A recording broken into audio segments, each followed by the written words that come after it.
Let me tell you of a sailor, Harry Bridges is his name. An honest Union leader that the bosses tried to frame. He left home in Australia to sail the seas around. Sailed across the ocean, come to Frisco town.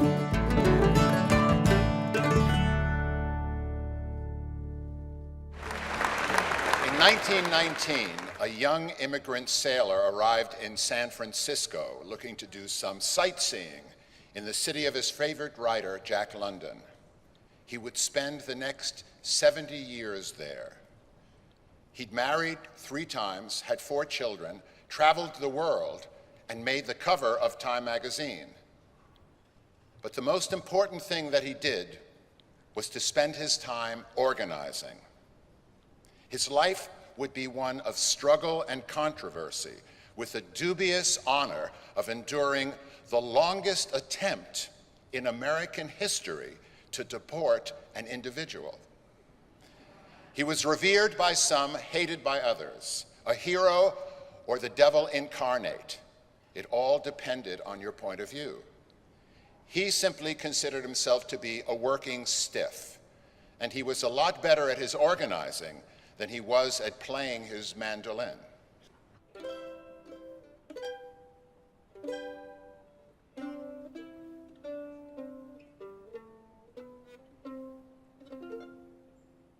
Waltzing Matilda.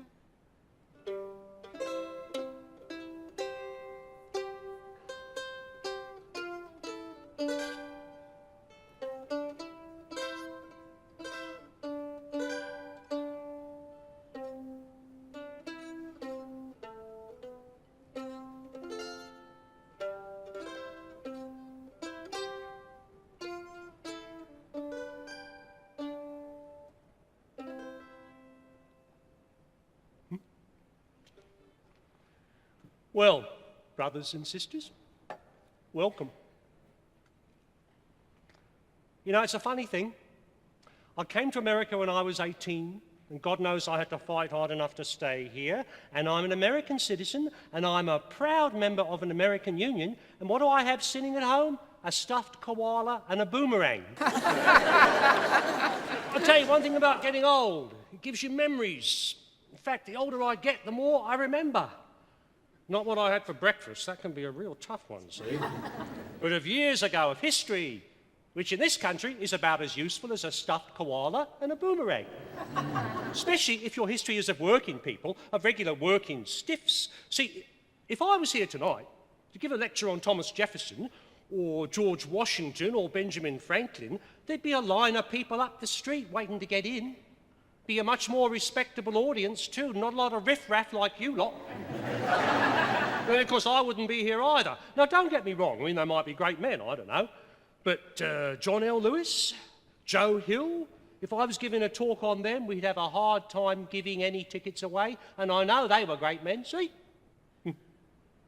Now, I say I'm a working stiff, and I am, but I have been accused of coming not from a good, solid working class background, but from the dreaded middle class.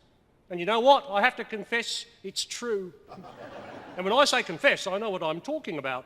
I was brought up in the Catholic Church. At least, that's what my mother's side of the family would have you believe.